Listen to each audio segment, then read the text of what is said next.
Hello everyone, and today we have kind of really unusual content. I want to show you the city where I live now. It's a beautiful city called Trondheim in Norway, and today it's pretty nice weather. We have something around -10 degrees, so let's go.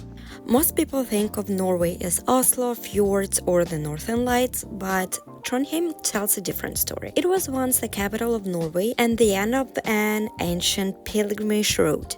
Today it's a student city with a strong mix of culture, sports and science. Nature is part of daily life here and everything feels a little slower. This is Trondheim. Let me show you around.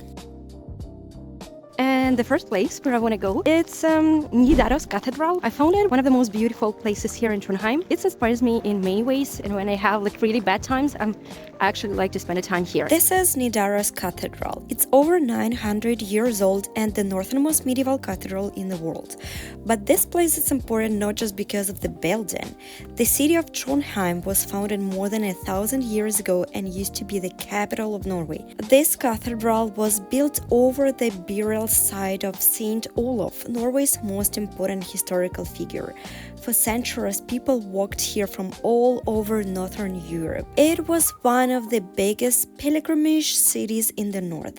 Kings were crowned here, history was shaped here, and today it's still right in the middle of everyday life.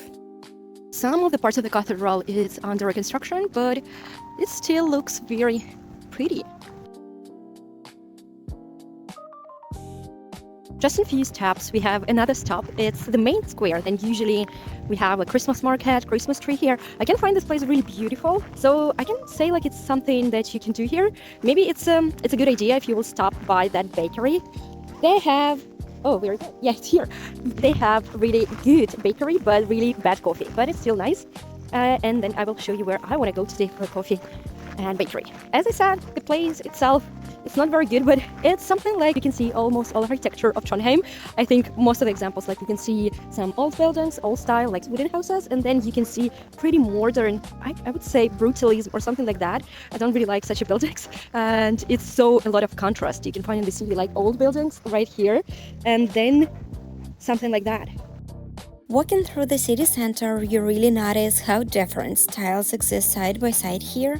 All wooden buildings, modern glass architecture, very minimal design, all in the same space. Sometimes it works beautifully, and sometimes, as you see, it doesn't. But that contrast feels very Norwegian, practical, simple. Today I stopped at a small cafe called Murmurstue. There are a few cafes like this in Trondheim, small, quiet, and very personal. They charm you with their home-like atmosphere, almost like stepping into your grandmother's living room. And I ordered a cappuccino in a traditional Norwegian sweet bun. I really love places like this. They are so warm, simple, and incredibly cozy. I feel like what I really love about Trondheim, there's not really crowded places. It's basically pretty quiet, and it's almost all the time there's no people on the streets. Just maybe at evening time when it's really warm, some people going outside to grab some beer, wine, but still, it's a pretty chill place. On my way to very popular part of the city, I quickly stopped by the Pomo Museum. It's a relatively new museum with a very modern feel. The exhibitions here are temporary and constantly changing, so it's always interesting to see how the space evolves over time. And finally, we've arrived at Bakklandet. This is one of the most iconic and recognizable parts of Trondheim. Colorful wooden houses standing on stilts by the river, narrow streets, and a very relaxed atmosphere.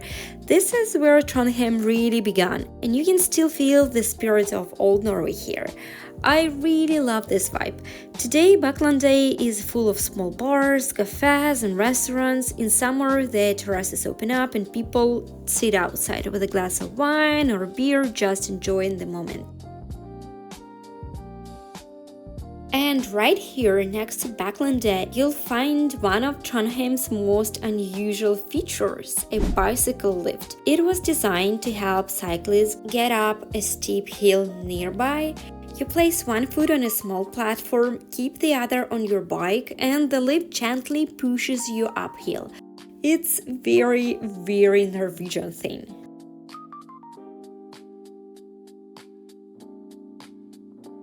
Another thing why I really love Trondheim is how quickly the city opens up to nature. You can walk through the city center and just minutes later you're by the water, surrounded by open space and fresh air. No long drives, no planning, nature is simply here. No, seriously, this is only a 15 to 20 minute walk from the city center. Here you have coastal paths and trails for walking, running, and biking. People come here to swim, hike, exercise, or simply clear their heads. It doesn't feel like a city anymore, but it is. I want to end this walk at NTNU, the Norwegian University of Science and Technology. This is one of the most important universities in the country. Thousands of students and researchers study and work here. Trondheim feels a lot like a college town. Students are everywhere and the city feels young and alive, especially at the end of the August and the beginning of September. Of course, this is only a small part of Trondheim. I didn't show everything, and honestly, the city reveals itself best in spring and summer. If you'd like to see more, I'd love to keep showing it to you. Was this interesting?